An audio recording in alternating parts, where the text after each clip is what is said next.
just trying to fix our relationship, until the mirrors showed us a version of ourselves we'd buried long ago. And one of us didn't want to go back. We thought a quiet getaway in Cornwall would save us, a chance to piece together a love that had frayed after loss, long silences, and things we refused to speak about, especially since the miscarriage last winter. The thing neither of us knew how to grieve out loud.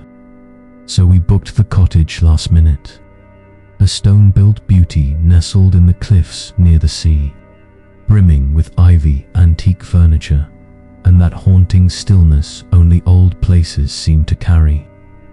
Ela and I arrived on a windswept Friday, her eyes hidden behind dark sunglasses, her hand in mine but her fingers limp. We hadn't touched properly in months. I thought maybe the sea air would heal us, maybe being far from London, away from everyone who kept asking, "How are you two holding up?" The place felt untouched, like time had stopped in 1890.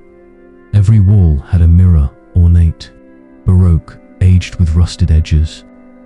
At first, I didn't notice anything strange, but by the second night, things began to shift.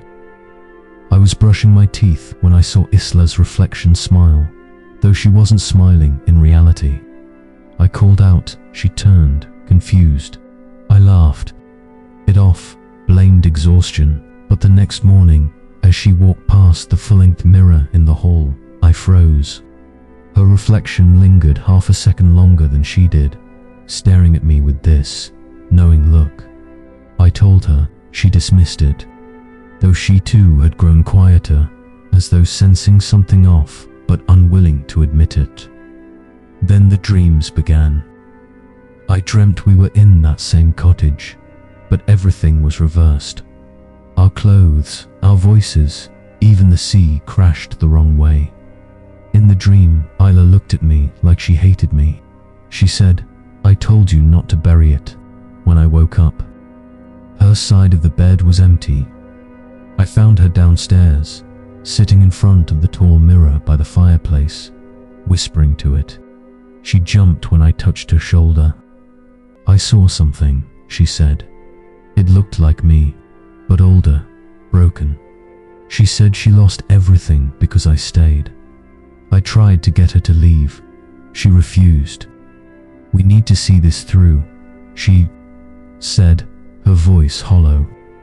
That night, I looked into the bathroom mirror and saw a version of myself, blood on my hands, eyes darker, colder, staring back at me. It mouthed words I couldn't hear.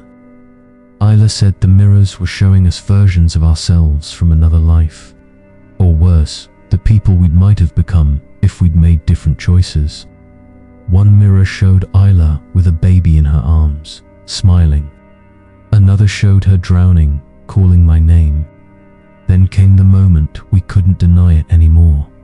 We were eating dinner, and every mirror in the cottage suddenly showed different scenes. Ela and I arguing, me storming out, her crying by a crib. But we weren't doing any of that.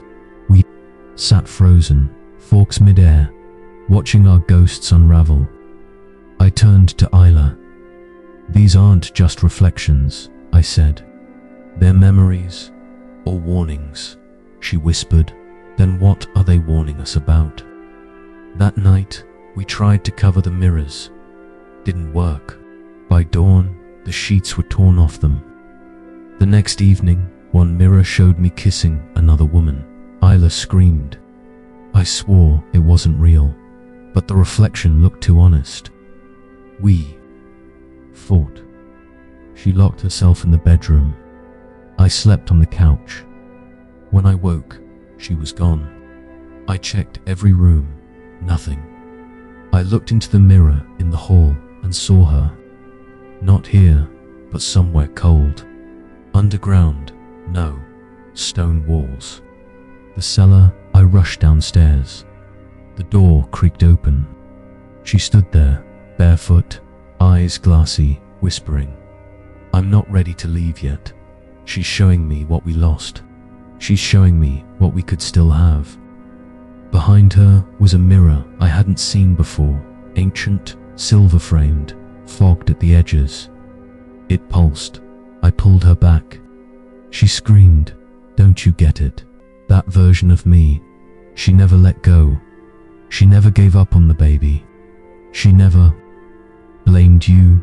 I held her, cried with her, said I was sorry, said I missed her too, that I loved her, that I was still here. The mirror went black. We climbed back upstairs, packed our bags, left the cottage before sunrise.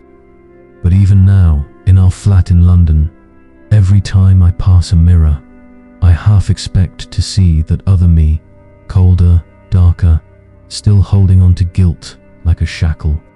And sometimes I find Isla staring at her reflection too long, lips moving like she's still speaking to her shadow.